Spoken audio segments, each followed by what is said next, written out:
Not exactly the way you would have liked to win, I'm sure, but how did you think that it was gone for you? A win is a win. I'm just trying to do my job, and Mark is there to, for both of us, to make sure that he puts our safety first, and I can't control what she does, and I did my job and I finished my fight, and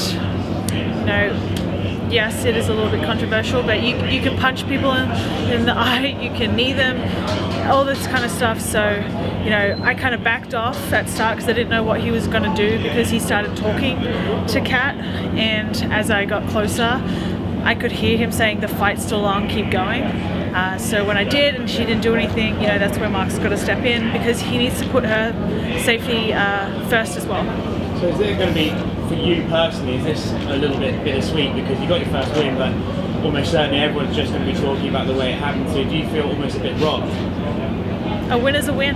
I can't let anybody else dictate how I feel about a win, because at the end of the day I have put in the hard work. I guess it wasn't the most, clean cut finish, but it is what it is, and we're happy to give the fight back. We're happy for that fight again. If people feel like I need to prove, that I'm one of the best in the world in this division, and but if not, let's go to the next challenge. What was your Australia? What? What was this? What was your view of the sequence of this? You throw the kick, and what did you feel? Did you feel that it landed? Did you feel anything when you threw the kick? So when I throw that specific combination, usually if they back up, I finish with a left head kick, and I was aiming for her head, and she kind of backed up, she kind of leaned back. I don't really have control over that, and I knew it landed, but I didn't know where it landed.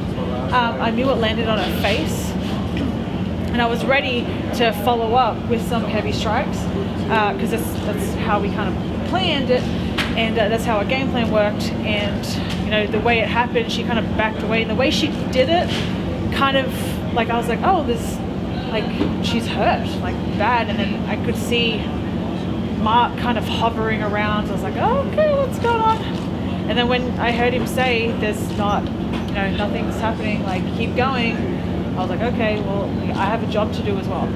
So it's kind of surprising that it happened the way it did. You didn't think it landed that much to hurt her in the moment? Yeah.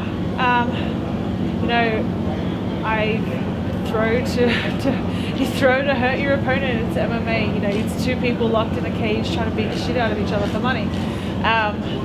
But yeah, I try.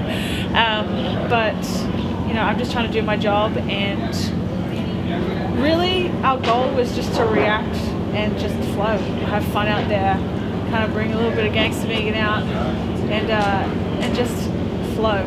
And that's what we did. We kind of, we were expecting her to pressure and come at us hard early, which she didn't, which was actually surprising. But we got the win.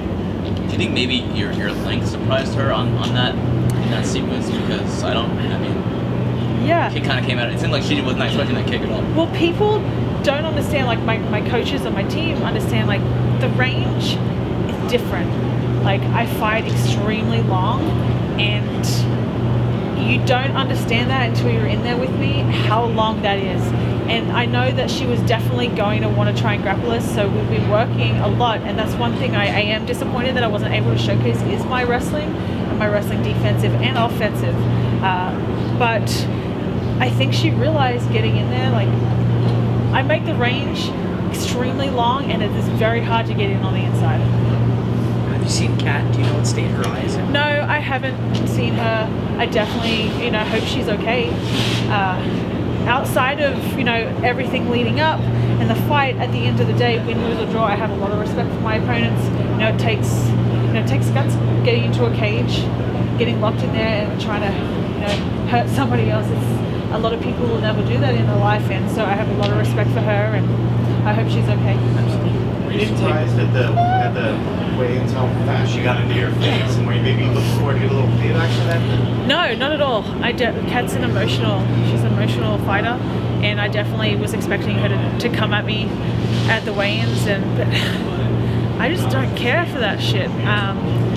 I have a very good ability to kind of disengage my emotions, and I feel like that's what makes me a dangerous fighter, because I don't fight emotionally. I go into you could say like a deep dark place that kind of is scary to some people. So when I get into that zone, it's, you know, and I was trying to be able to showcase that a little bit more in the fight, but you know, once I get there, it's a bad time for my opponent. The winner of this fight was, you know, in theory supposed to fight the winner of the co-main event tonight. Based off this performance and the way it did, would you like a rematch with Cat Zingano or just another opponent first before stepping in there with the winner of Cyborg and Amanda Nunes, or does that really not phase you, and do you think you're ready for that title shot? I really don't give a shit. If they want me to fight Cat again and prove something, that's fine. If they want me to fight somebody else, we'll fight them. If they want me to fight the winner, we'll fight them. Like, I don't really freaking care. Like, let's sign featherweights. If you want me to fight somebody else, let's actually sign some featherweights. If you want me to rematch with Cat, prove something more, let's do that as well. Like, I really don't care. I just want to fight. And, you know, if you speak to my coaches, like, we have this mentality. We walk into the gym every day, and you know, I walk into the gym every day with the mentality that I'm the baddest motherfucker on the planet, and that's what I'm working towards. And like, I honestly believe that I'm one of the best in the world in this division, and I hope that I can start getting the respect that I deserve. Do you think you could fight in Australia in February? It's 5 weeks away. It's a very short time. I think turnaround wise, I can't, just because of like the weight cut. And you have to realize, like, with the time travel, that is like, the time change is significant in Australia. Like, you know, when I fly there, you have jet lag for like a week, and then let alone having to cut weight, do all that shit, fight, all while being jet lagged. Physically I couldn't do it, but I definitely want to fight the first quarter of next year. Do you have any predictions for the co-main event? Predictions. I am really interested in this fight. I think stylistically, we have two pressure fighters who are at the top of the division in their prime. I think the keys for Amanda, she needs to make Chris respect her power. A lot of Chris's recent opponents haven't been able to make them respect the power, so what's happened is she's just been able to bully them, to pressure them, walk forward with no regard. I think Amanda has the power to do that, so I'm interested to see what happens if that is the case. On the other hand, Chris is, you know, she's a phenomenal athlete. She's physically strong, she's got a lot of power, and I think she needs to pressure Amanda and pressure consistently with high volume.